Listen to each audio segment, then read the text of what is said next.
Nung mayor ako, nilalagyan ko ng TV every office.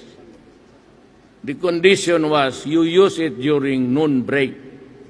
Para may mapanood sila, balita, they are kept abreast with the developments in the country. So nung si Inday na, pinatanggal lahat, binigay doon sa daycare centers. Alam mo, ang masakit sa akin ganito. Hindi ako nagbubula, ha? Anak rin ako ng mahirap. Pag ito ang pamilya, pag nandyan lahat yan, at maski na mahirap, and they're able to eke out something, but yung iba kasi marami ng anak kulang, pupunta ng abroad. Pag lumabas yung tatay, that family is already dysfunctional. Kasi ang pamilya may tatay. O ang nanay lumabas, that family is dysfunctional already. Ang masakit sa akin, yung dalawang mag-asawa maglabas, and the children are left with the grandparents or sister or brother.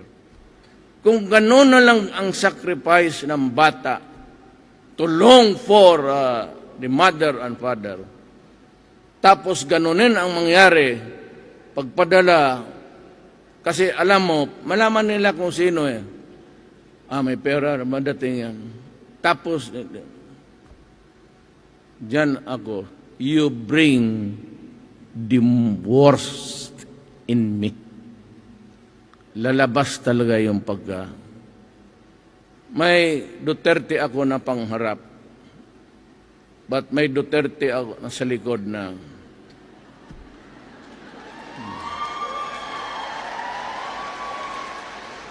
dito, pang pugi lang yan, pang ano sa girl. Pero yung isang Duterte na sa likod ko, bantay kayo dyan kayo. The evil in me comes out. Kaya sabi ko, wag. Pag magsabi ako, wag. Kasi kung talagang makapabuti yan sa, bibigyan ko pa kayo tonelada. Because shabu is a commodity for the poor. Ang mga mayaman, cocaine. But cocaine comes from opium, ipape, which is organic. Tinanim ba? Itong shabu is a mixture of chemicals. Ang tubig ginagamit niya, yung tubig ng baterya, yung pang-start mo.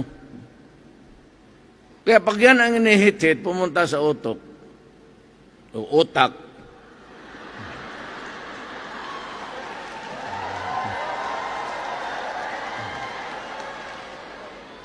yan, maging gago. And even the United Nations Board of Control sa Drugs, o Control Board, whatever,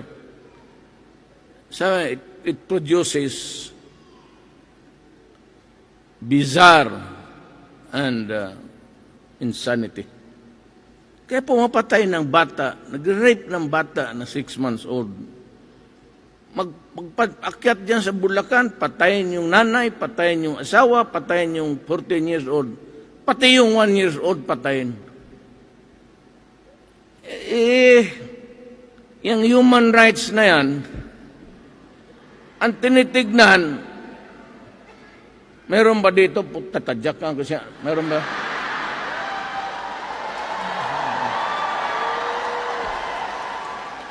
Tignan mo sa likod, kung hindi kayo mang ulol torpe, kung ilang bata na rape, ilang pamilya na matay ngayon, ubusin niya may sariling tatay na. So nga, saan ka nagkakampi? Sa mga kriminal? Fine. Pero sige, magdemanda kayo. Wala akong pakialam. Pati si yung presidente ng Bakuletse ka, you go to hell. Bakit? Who gave you the moral authority to kami you question kung sabi ko nga, ako ay sa gobyerno, ang gusto ko lang, we are government workers. Don't bother to call me official. Dapat kami ang empleyado. Ngayon, kayo yung amo namin. Yan ang totoo. Saan niyo kinukuha yung sweldo? It is a taxpayer. Yung pera na pinapadala nyo, it circulates around. Bibili. Eventually, you pay the tax. Pagbili mo ng asukar, may tax. Pupunta yan sa gobyerno. Pupunta ka ng mantika, ayan, gobyerno. So who gets paid? Kami. Kaya ako, kung isang militar, o isang barangay captain, o isang vendor, o isang empleyado lang, o isang security guard, o anong, I only ask, bakit? Pilipino ka? Pag Pilipino ka, you have every right na murahin ako kasi baka hindi ka talaga kontento sa trabaho ko. Empleyado lang ako. Pero kung sabihin mo itong maraming rokos, baski sabihin mo, madre, pare, magdaldal doon, mangitsulto, kita mo yung isang, may isa doon gustong pumasok uli. Alaala niyo sa TV na nakatindig yung pulis, minumura niya, ang pulis umiiyak na lang. Kasi may demonstration. Walang gawa, hindi mahampas ng pulis. Basta hiyaan na lang, umiyak na lang ang pobre. Kung ikaw hindi Pilipino,